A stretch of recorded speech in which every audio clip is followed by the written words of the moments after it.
I knew something was wrong when legal asked me casually, like they were ordering a sandwich, if I still had physical possession of the production signer. My coffee hadn't even kicked in yet. I just stared at the message for a full minute, rereading it like it might magically decode itself into something less suicidal. Production signer. That production signer. The one no one had mentioned since the 2022 restructure, when I kept it in a fireproof box next to my dog's ashes and my mom's silver locket. That message was a smoke signal from a dumpster fire they hadn't even realized they'd lit. Let me rewind a little before we get to the corporate arson. My name's Sarah, 42, mother of none, unless you count the server cluster I once nicknamed after Friends characters. 12 years. 12 glorious, dusty, thankless years I spent inside that building in Austin, Texas, living on Dr. Pepper and passive-aggressive JIRA comments. My official title, Senior Systems Compliance Engineer, unofficially the person who made sure every launch didn't trigger a federal investigation or tank the company's stock price. They never really knew what I did. That was the beauty of it. When you're good at infrastructure, they forget you exist until a pipe bursts and suddenly everyone's praying to the plumbing gods. Most days I liked it that way. Kept the company compliant, monitored release access, handled the cryptographic keys like they were fragile eggs, and watched every new exec stroll in with their MBAs and bravado, thinking they could streamline the legacy stack. I let them, I watched them, and I waited. Not because I'm some puppet master, but because when you've been ignored long enough, you become invisible. And when you're invisible, you see everything. I'd go in early, stay late, quietly reject unauthorized code pushes from junior devs who thought GitHub was a playground. I signed off on the quarterly compliance forms that no one read. And I was the last stop before production builds were released into the wild. And yes, I did freelance audit work for nonprofit orgs, fully declared, legally contracted, not even in the same industry. I did it on weekends. It kept me sane. But to Karen, that meant I was a traitor. Oh, Karen, CEO's daughter, the main character of her own delusion.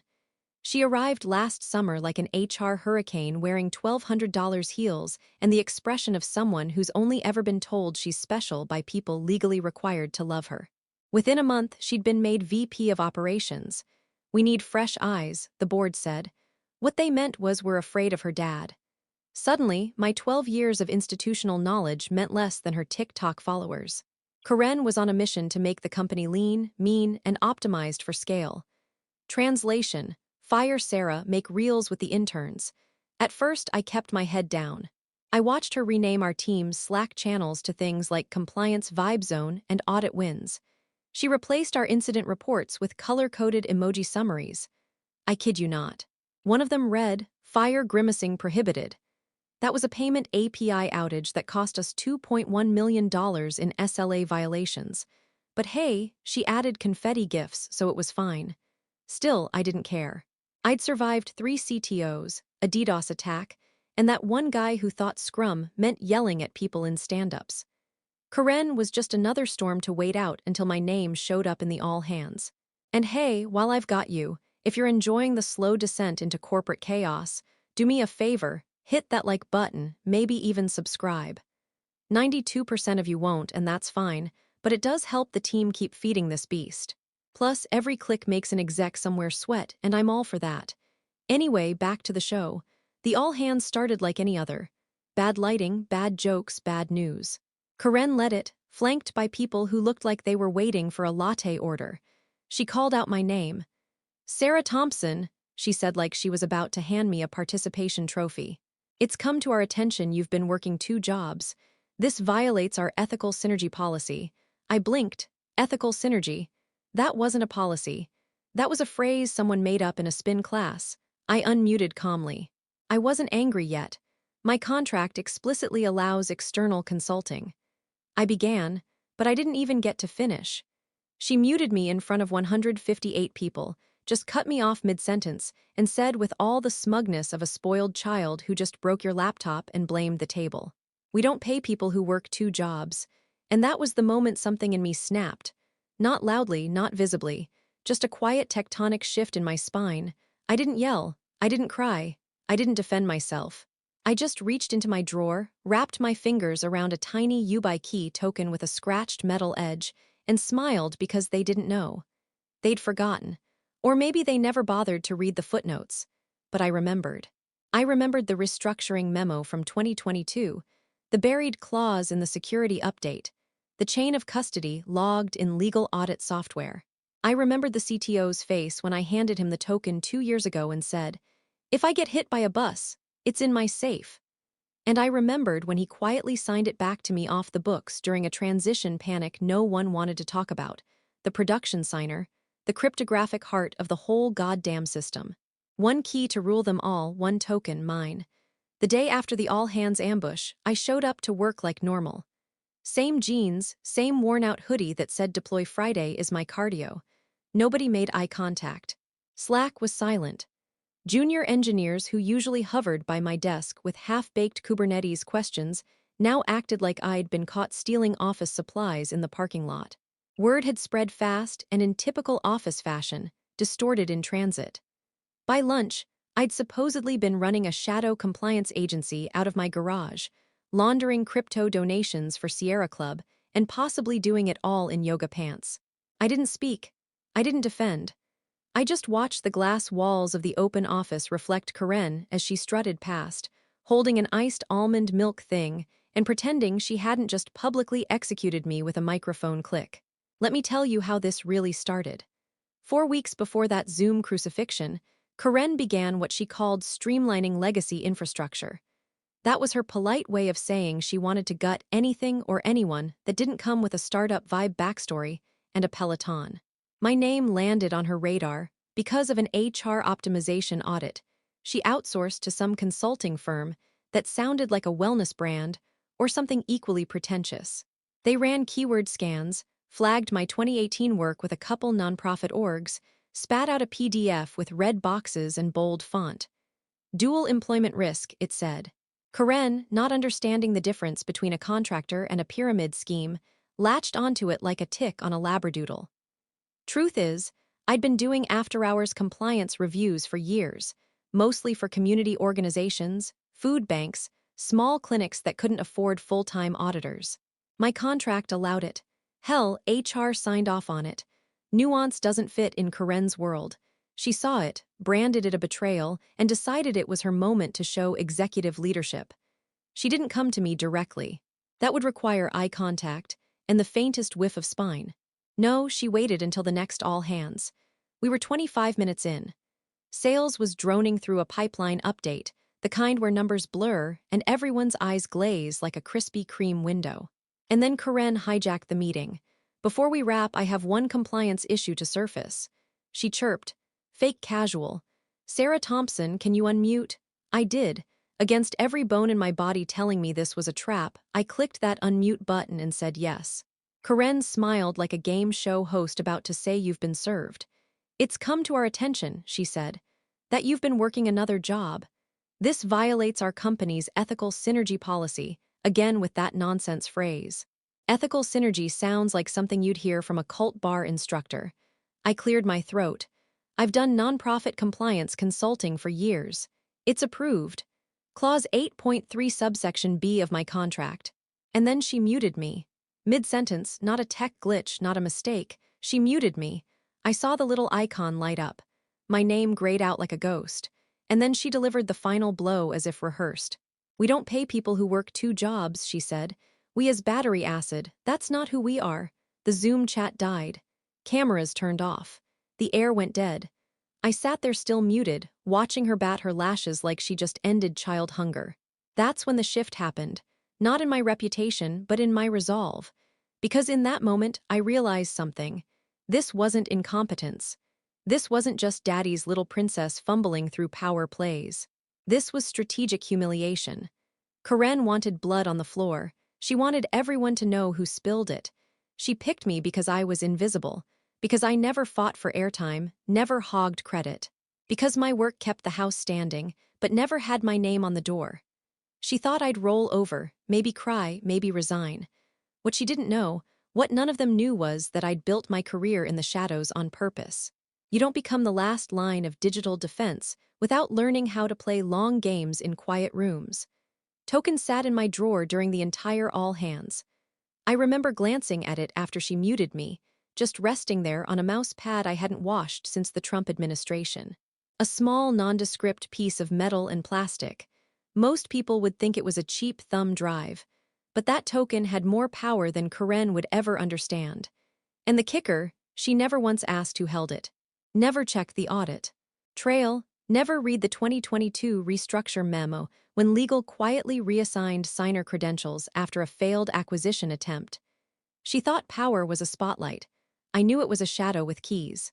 By the end of the day, she sent out a thank you for your contributions email like I'd already packed my bags, but I didn't leave. I didn't even close my laptop. I just opened the system access logs, sat back, and waited for the first error to appear. It didn't take long, 'cause without my signature, nothing goes out the door. And nothing had. 3 days later, they tried to make it official. I got the email from HR at 9:12 a.m. subject line role termination and transition plan. It was dressed up in soft words like offboarding and graceful exit, like they were helping me into a nice retirement condo, instead of shoving me face first off a compliance cliff. They offered me 3 weeks severance, LinkedIn endorsement from someone named Taylor I'd never met, and a list of optional exit interview times. Optional. Like I'd want to sit across from the same people who couldn't spell my title without checking the org chart. The best part, they copied legal but forgot to remove my name from the required signer field in the infrastructure release workflow. Classic. I didn't reply. Instead, I logged into the 10 a.m. ops sync like nothing happened. Even brought a fresh kalash and a cup of black coffee that tasted like betrayal and printer toner. My camera stayed off. So did my mic. For the first 25 minutes, Karen did what she always did. Spoke in aspirational nonsense about disruption as strategy, peppered with words like alignment and momentum like she was seasoning a brisket. The CTO sat beside her, ghost pale and stone-faced. His name's Jake, been in the trenches together before she even learned what CI/CD meant. He was quiet now. Too quiet. Then it happened. Karen, still smiling like she'd won a raffle, said with Sarah transitioning out, "We'll be updating signer credentials this week. Just a routine process, that was it." I turned on my camera. No announcement, no words, just a click. And there I was in a hoodie, hair in a ponytail, bags under my eyes, very picture of someone you'd ignore in an airport Chick-fil-A. I held up the token between my thumb and index finger like it was a communion wafer. Small metal, worn around the edges. No glow, no bells, no drama, just a key. Jake, the CTO, froze. Then his chair scraped back with a god-awful screech and crashed to the floor. I swear to God, you could hear a mouse fart on that call. Karen blinked. "Jake," she asked. That clueless tilt only people who have never truly feared consequences can pull off. Jake didn't answer. He stood off camera, muttering something we couldn't hear. Then he came back into frame, color drained, voice tight. "Sarah," he said slowly, "can you confirm what that is?" I smiled just slightly, held it closer to the camera. He nodded once. The kind of nod that means we're all completely screwed. Karen tried to recover. "Okay, let's not make a big deal out of hardware." She laughed shaky. "We'll have it deactivate her credentials and no Jake cut in sharper now." "You can't what?" "You can't deactivate that token. He said it's not just a 2FA key, it's the production signer. The private key lives on it and it's locked to her biometrics." Karen's smile slid off her face like butter on a hot skillet. "Wait, what? I thought didn't legal say they didn't say anything?" I finally said my first words of the meeting. Calm, precise, surgical, because none of you ever asked. I turned my camera off again. The silence that followed wasn't just awkward. It was epic, biblical, like the collective sound of 100 roosters coming home to roost. You have to understand this wasn't just a glorified USB stick. That token was the root of trust. Every major software release, every compliance document, every log-certified handoff had to be cryptographically signed by the production key. Since 2022, that key had been me, not mine me. Karen thought she could mute me, fire me, walk away, and call that victory. But what she didn't realize was that the only thing keeping this company in compliance, keeping it legal, certified, insurable, was a tiny token bound to the one person she just publicly humiliated and tried to replace with a Slack bot. And now she was staring at the slow-motion wreckage of that decision. I didn't gloat. I didn't grandstand. I didn't need to because the panic had already begun. After the call, legal pinged me 5 times. Hey Sarah, quick clarification. Could you confirm? We just love to touch base. I didn't reply. Instead, I opened a folder on my desktop labeled when they forget who built it, double-clicked a file, and let the system logs play out like a symphony of silence. Every failed build, every rejected cert, every time Karen's cronies tried to force a deployment without the signer key, one by one, the errors piled up like bones in a mass grave. I went to lunch because sometimes the loudest thing in the world is not a scream, but a locked door. They thought they could just swap me out like a burnt-out light bulb. That's how deep the arrogance ran. By mid-afternoon that same day, Karen had already called an emergency meeting with legal, and I wasn't invited. But I didn't need to be. I had 4 different back-channel windows open. One from an engineer in Build Ops who owed me for getting him out of a phishing scandal last year. One from a project manager who'd been quietly job hunting ever since Karen changed the sprint schedule to match her horoscope app. And one from Jake, the CTO, who wasn't saying much, but whose silence was starting to sound a lot like panic. Karen's grand plan: assign the signer role to someone more aligned with future initiatives. That was the phrase she used, apparently. Real LinkedIn poetry. What she didn't understand was that the signer wasn't just some toggle you flip in the admin console. It wasn't a checkbox next to someone's name in the org chart. The production signer was a legally bound role, enshrined in the 2022 Compliance Restructure Agreement Clause 6.5. If we're being precise, required biometric confirmation, dual-factor encryption, and most importantly, consent. You couldn't assign the key to someone else. I had to transfer it willingly in person with 2 witnesses and a notary, no less. It was designed to prevent exactly the kind of dumbassery Karen was attempting, and I helped write it. They didn't even bother to check before they tried to replace me. Deployments began to stall almost immediately. Next quarterly release was less than 96 hours out, and no new builds had passed compliance sign-off. A healthcare partner flagged a missing attestation log. A financial services client requested the audit trail from last week's hotfix. The log showed nothing because without my signature, nothing had gone through. And by nothing, I mean nothing. Their first workaround attempt: clone my profile and try to spoof the key. The system rejected it in under 3 seconds, left a nice little unauthorized use attempt flag in the compliance dashboard, too. I took a screenshot, framed it, laughed until I choked on a Whataburger fry. Next, they tried to set up a new signer key entirely. But the infrastructure security protocol was hard-coded to reject any new signer unless approved by the current signer. A clause Karen hadn't noticed, because she never read more than 3 lines into anything that didn't have filters. So there they were, stuck in a recursive loop of their own making, trying to override a lock I installed for the exact purpose of keeping idiots out of the launch pipeline. Then came the emails. The first one was polite. Hi Sarah, hope you're well. Just a quick clarification request. Ray the signer token. Would love to get your input. No name at the bottom, just the legal team. I let it sit. The second email was more urgent. Sarah, please respond ASAP.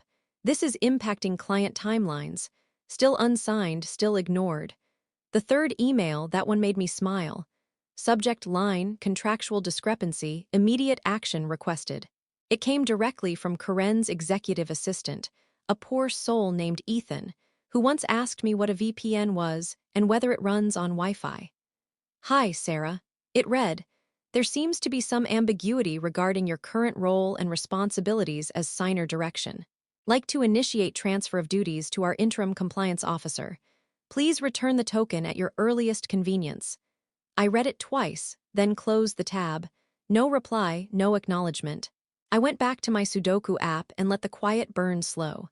See, what they didn't realize was that by trying to erase me, they had made me indispensable. They'd spent so long treating infrastructure like plumbing silent, boring, beneath notice. They forgot someone actually has to keep the pipes from bursting. And when the walls started leaking, the only person with the wrench was the one they just tried to throw out with the recycling. The balance of power didn't just shift, it tilted. Jake stopped trying to cover for Karen. I could feel it in the way he started using full sentences again. I got word that he told the board in not so many words we were flying blind. One of the project leads looped me on a Slack thread accidentally. Their new compliance officer had already messed up a certificate handoff, nearly triggering a rollback. And me, I made sweet tea. I read a book. I walked my neighbor's elderly beagle. Because when you've held the keys to the kingdom long enough, you don't need to bang on the gates when they lock you out. You are the gate. They built the system on trust in the invisible. Now that trust was gone, and I wasn't answering the door. Friday morning, the system logs were stacking up like unpaid Whataburger tabs, and Karen still thought she was one motivational email away from come back. She hosted another stand-up that morning, trying to act like things were fine. This is a temporary bottleneck, she chirped. We're implementing a strategic reset of the compliance pipeline while exploring next-gen tooling. Translation: we broke it and have no idea how to glue it back together. Half the team pretended to take notes. The other half stared blankly, probably Googling how to file whistleblower reports. Meanwhile, back-channel messages were turning into full-blown leaks. It started with Jake. Poor guy hadn't slept since the token incident. He finally pulled up the original documentation from the 2022 restructure and found what I'd been waiting for them to notice. There it was. COO signature, legal countersignature. One perfect line in dull black calibri that changed the entire game. Production signing authority shall reside solely with Sarah Thompson, with no delegation permissible outside a live handoff ceremony, logged and witnessed by legal counsel. No backups, no override, no plan B. The document was buried in a compliance audit file from Q3 2 years ago, which Karen had probably skimmed during her onboarding. She even bothered to open the folder marked critical infrastructure do not alter. But now they were staring down the business end of that exact clause. And worse, I never turned the token in. Karen, of course, did what Karen does. She brushed it off. We'll just override her, she said, loud enough for 4 people in legal to consider early retirement. Jake stood up during that meeting, pushed his laptop slightly to the side, said with a voice so flat you could grill steaks on it. You can't override a signer in production. That triggers Clause 10.4. What's Clause 10.4? Karen asked, already annoyed. That any unauthorized override attempt of the signer protocol initiates a breach audit automatically escalated to board-level risk review and third-party compliance monitoring. Karen blinked. Okay, but and Jake continued locks the entire deployment pipeline for 96 hours minimum while the breach is assessed. Silence, not the awkward kind, but the real kind. The kind that has weight, the kind that makes you realize the fire isn't coming. It's already inside the building. That afternoon, legal sent a second summary to the board walking them through the problem. I saw it not because they included me, but because someone in ops forwarded it to me with the subject line. Their sweating was beautiful. 12 pages of bullet points and regrets. Summary: no releases, no signer, no response from Sarah. Quarterly compliance report now at risk. Financial client spooked. One big-name vendor had already paused integrations pending clarification of signer continuity. And there I was, still quiet, still waiting, because I knew the game better than any of them. This wasn't about the token anymore. It was about time. Time I controlled. Every hour that passed was another spoonful of pressure. They had 36 hours left before the next compliance deadline. Every second without a signature was a red flag to clients, auditors, and anyone else watching our systems like a hawk. I didn't need to threaten them. I just needed to let their own paperwork do the work. That night, Jake messaged me. Just 2 words, you win. I didn't reply. Not yet, because we weren't at the end. Not even close. Needed them desperate. I needed them to ask. The first breach hit at 8:15 a.m. on Monday. A fintech client, not even one of our biggest, but loud enough to echo, submitted a formal request for deployment logs tied to the latest patch cycle. They'd been promised a minor update to their encryption key rollover service. Nothing fancy, nothing flashy, just a little backend housekeeping scheduled and greenlit 3 days prior by Karen's new compliance golden boy, a guy who once tried to submit a JSON as an XML file.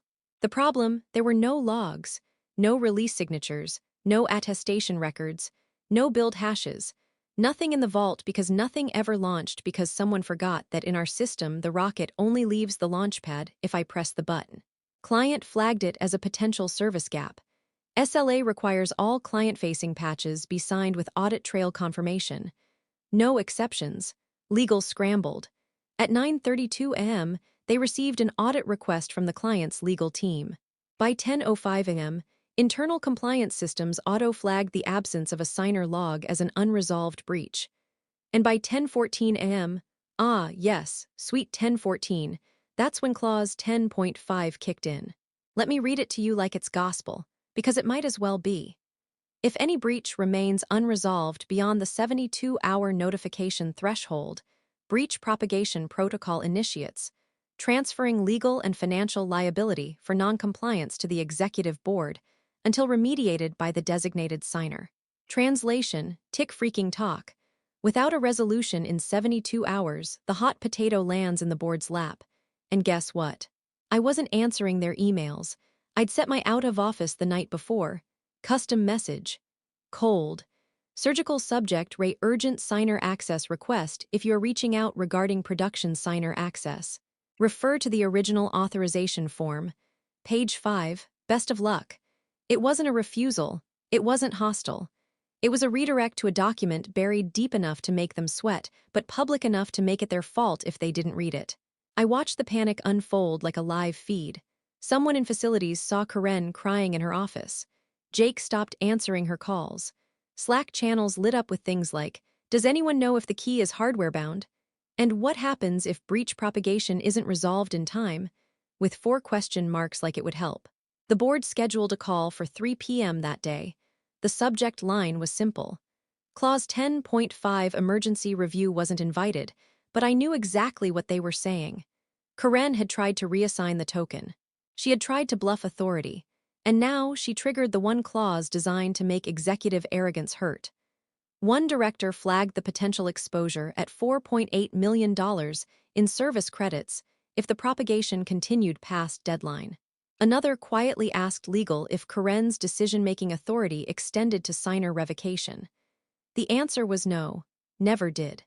And sitting in my apartment, coffee in hand, feet up on the window ledge, I watched as the power structure that used to laugh behind my back finally realized what it meant to have ignored the infrastructure woman. They thought I was out of the game. They thought muting me muted the systems. What they never understood, what Karen, in all her glittering mediocrity, never once paused to consider, was that I wasn't reacting to her plan. I built the system that was chewing her alive. Every clause, every signer rule, every failsafe. They weren't just protocols, they were warnings, and now they were ringing. By the time the board recessed that afternoon, 5 directors had lined up. A 6th one, someone I'd never spoken to, sent me a single message. "Is there a way forward?" I left it unread because I didn't want a path forward. I wanted them to understand that the only way out now was through me. Tuesday morning, the rats were already fighting over which one of them had lit the match. Karen's first move was as predictable as it was pathetic. Blame Jake. She looped him into a board thread, CC'd half of legal, and opened with "I was under the impression the CTO approved all signer transitions." The kind of corporate jiu-jitsu that only works when there's no paper trail. And Karen, God bless her, had never understood that in a world of digital systems, everything is a paper trail. Jake replied with a single forwarded thread dated 4 weeks back. Subject line, signer transition Karen's request in it. Karen clearly stated, "Sarah should no longer hold compliance authority. I've reviewed her external activities and determined she's a conflict risk. Let's expedite reassignment. There's no need to wait for her input. No ambiguity, no misunderstanding. Her words, her choice." Silence followed, the kind of silence you only get when a boardroom realizes it's about to become a crime scene. One director removed himself from a public Slack channel the next hour. Another quietly untagged himself from Karen's celebratory LinkedIn post from 8 weeks ago, the one where she announced her agile vision for restructuring legacy ops. The board's tone shifted from tight-throated concern to full-on insulation. They weren't trying to solve the problem. They were trying to survive it. Meanwhile, I was still quiet, still waiting. Not because I was feeling merciful, but because the power was in stillness. When everyone else is panicking, the calm one becomes the anchor.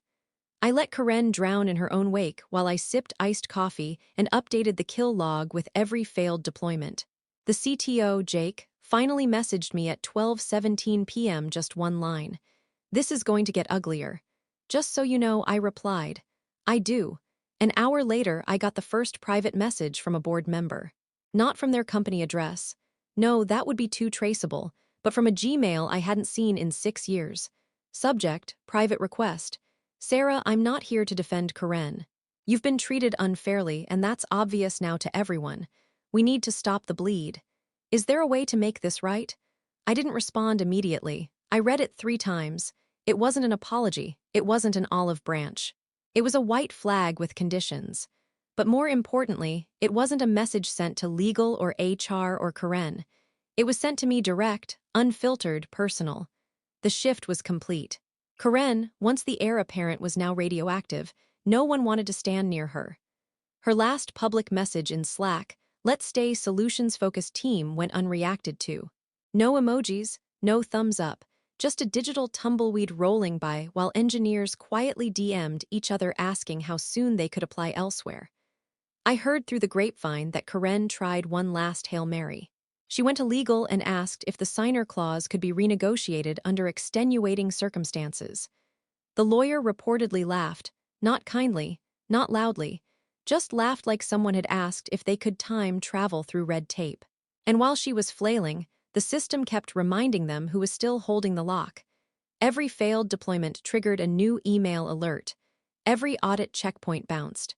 Every request for a rollback was met with authorization required by current production signer. My name still there, still immovable. I began drafting my terms, not because I wanted back in, but because it was time to define how I'd walk out. Not quietly, not bitterly, but with precision.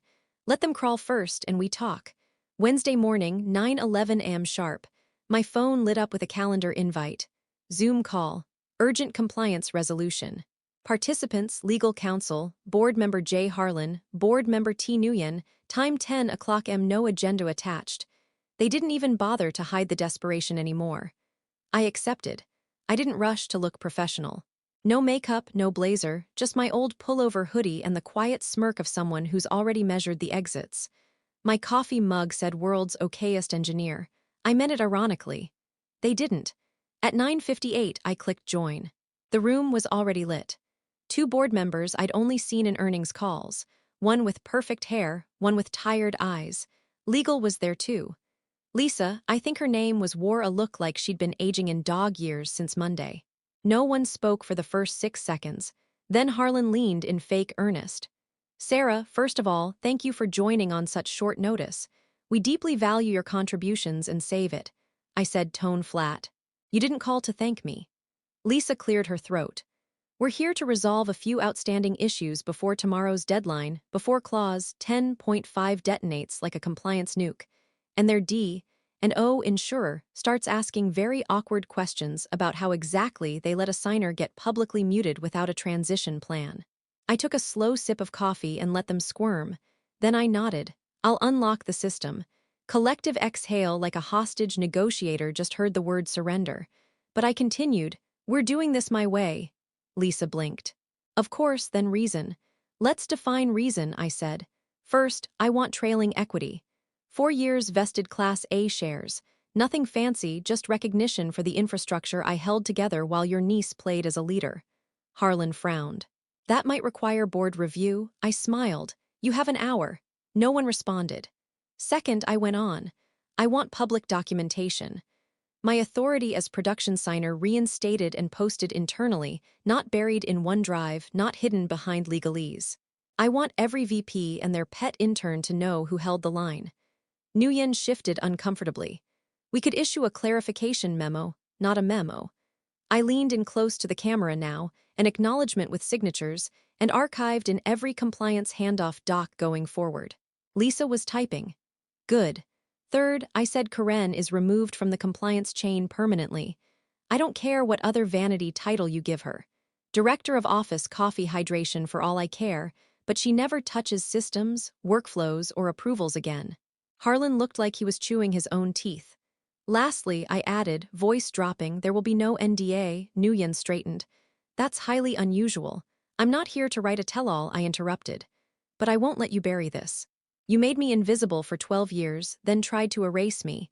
I want the right to say I stopped this building from burning down. You get your compliance restored. I get my voice back." They paused, huddled, muted themselves for a moment. I waited, checked my nails, then they came back. Lisa spoke first. "We'll need a few hours to draw up terms, but we can agree in principle." I didn't smile. "Not yet." "Good," I said, "because if you hesitate another 48 hours, Clause 10.5 hits your insurer." I leaned even closer. The camera blurred slightly from the movement. "And the moment your insurer sees that breach propagation was triggered by a nepotism play gone sideways, your whole board gets lit up in discovery." Silence, the kind that tastes like surrender. I clicked leave meeting. I didn't wait for a reply. Thursday, 8:27 am, the city was still half asleep as I walked through the glass doors of HQ one last time. No badge swipe. No security escort. They'd reactivated my credentials at 4:05 am, after the board finally signed the amended terms, and Lisa sent me a midnight email marked executed. No fanfare, no apology, just a silent acknowledgement of leverage doing what morality couldn't. I didn't look around. The place hadn't changed, but it felt different, like a museum built on gaslighting and flavored La Croix. The open floor plan buzzed faintly with keyboards and people pretending not to stare as I passed. No one said anything. They just watched like they knew, like they'd finally read the fine print on the system they thought ran itself. I took the elevator alone to legal on the 12th floor. The ride was quiet except for the hum of old LED lights and the faint crackle of my knuckles. My hoodie sleeves pushed up, token in my palm, warm from the walk, scuffed from 2 years in a drawer that held too many memories and not enough thank yous. Legal was waiting. Lisa sat behind her desk, face pale, papers neatly aligned like it would somehow undo the chaos she'd helped create. On the table between us, they'd placed a small black velvet pad, centered, spotlight like an altar. I didn't sit. I walked up slow and deliberate and laid the token on the pad. No speech, no flourish, just release. System logs would confirm the transfer. Biometric check-in, authenticated drop. Final key sign message pushed to the vault at 8:30. Compliance restored. Audits cleared. Liability contained. Behind me through the glass wall, I caught sight of Jake, the CTO, standing at the edge of engineering. He didn't come in, didn't say a word, but he watched. And when our eyes met, he nodded. Not apology, not pity, just respect. And that was enough. I turned without a word and walked out past the frosted conference rooms where Karen once held her innovation huddles. Past the digital wall still showing system status. Error awaiting signature. Past the reception desk, where I'd once been mistaken for facilities by a new hire who couldn't find the copier. I stepped into the elevator alone again and pressed G. By the time I reached my apartment, the sun was fully up. A dog barked at me from the window. The inbox had already filled with new terms, new offers, new companies suddenly interested in the infrastructure woman who held the keys. I ignored them all. I opened a drawer in the back of my closet and pulled out the real prize. The second token, identical to the one I'd handed over, except this one didn't open any systems. It opened memory. I set it gently into the frame I'd prepped the night before. Black matte border, white card under glass. Beneath the token in clean Helvetica font, it read, "You muted me." But I signed the system. Then I sat down, poured a drink, and finally, let the silence feel like peace. Thanks for joining the fun, you office survivors. Subscribe for more switch-flicking drama. Let's make your former coworkers sweat.